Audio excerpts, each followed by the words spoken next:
Okay. Hi guys.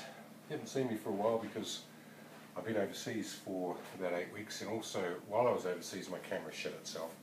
I haven't bought a new one yet because I don't really need one, so I'm filming this with an iPad, which makes it a breeze to post direct to YouTube. The purpose of the video is just to show people who expressed curiosity about how the SLR refurbishment project went. You would have seen in previous videos my mate Tony, who's a sort of an amateur gunsmith, he refurbished my original SLR back to its early service configuration with the first pattern wood. This is the rifle that we used in the New Zealand Army. The Australians used it. It's manufactured by Lithgow in about 1961, and it's just nice to have a rifle taken back to classic configuration. We do shoot it and it's bloody accurate. The barrel on this is not bad at all. But I did acquire a second rifle, which is hanging up on the wall here. And originally, when I got it, it was really badly knocked around. It had the second pattern wooden furniture. Looked like a heap of shit. It had been given a really hard life. We think it was probably a recruit rifle. So while I was overseas, I handed it over to Tony and said, can you refurbish it? And put the British pattern nylon furniture on. As it turns out, this is actually New Zealand manufacture. In the 80s, in order to extend the service life a wee bit, the Kiwis actually produced some of this stuff. It's modelled after the British, but it's not the same. It's slightly different. However, he's put this back on, he's given it a coat of paint, we've confirmed the barrel's good, and we've mounted the suit sight. And we were shooting this about a week ago. There's a very short video clip just prior to this video showing us blatting away at 600 metres with this rifle and getting good consistent hits on a steel target out at 600 metres, and we were dealing with a bit of wind as well. So it was an interesting experiment. We took this rifle and a handful of others, 7.62 and 338 Lapurs, and just had a day plinking basically, as well as doing some load testing. So very accurate rifle at 600 metres, wind, optical sight. We were having no problems getting hits on a figure 11 type target.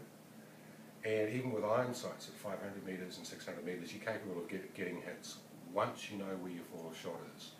That was a bit of a challenge because the ground was wet and we weren't getting much of a splash. I also took out, as a comparison, the old AR-15. This is the A2, Colt A2 variant. It's got the slightly heavier barrel, which makes it a wee bit more accurate. It's got a really good Trigicon ACOG and a Geisel trigger. So, it's been set up to be more accurate than your standard, and it's just got a simple bipod. That's all I require.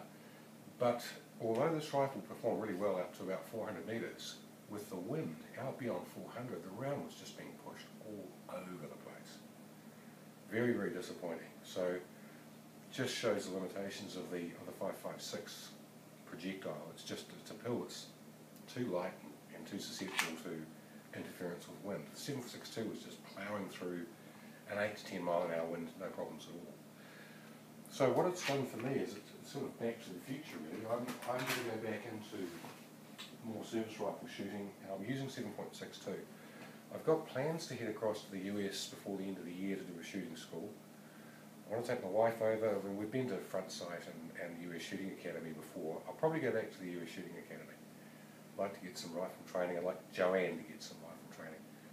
But I've been watching a lot of clips on YouTube of the various schools and guys lining up, 20, 30 feet in front of a target with an AR-15 and just punching rounds into it. And frankly, I don't think that there's much training value in that kind of shooting, that CQB shooting. I mean, you can pretty much do it untrained. It's a lot of fun, but I just don't, I'm not convinced as to the training value that you derive. So, what we're going to do is we're going back to our long range shooting, we're going to do some service rifle shooting, and we'll be doing some sort of tactical shooting on steel, but from 100 metres. We're not going to fart around it and do it from point blank. So double tap, snapshots on steel at 100 metres at the very least, and also push it back a wee bit. We think that there's more training value to be derived from shooting at that range. So that's pretty much what we're doing. Like I say, I'll get another camera sorted out for you, but for those guys that wanted to follow up on the restoration project, here's the beast. Tony's done a fantastic job. And he does also some amazing camouflage paint jobs for a bunch of other guys. So we may possibly have a look at acquiring an L2, which is the light, the squad automatic weapon version of this. It's a heavy barrel with a bipod that folds down, the handguards fold down. Manufactured in Canada. We use them as a second echelon machine gun. And Tony has converted one of those to single shot, put a reasonable scope on it, and the thing is just a tack hammer. 600 to 800 metres, it's just phenomenal. So we might have a look at getting one of those at some point. I've really got my heart set on a Scar Heavy with the new L-Can Spectre sight. I shot Miles's L-Can last week and was really impressed by it. The issue for me is not going to be is not the sight, it's getting the rifle into the country. For some reason, the New Zealand police, who have previously just given imports to, permits to import fairly automatically to people like me that are collectors and have been shooting for a while. One of the guys got turned down when he tried to bring in a Scar Heavy, and we don't know why.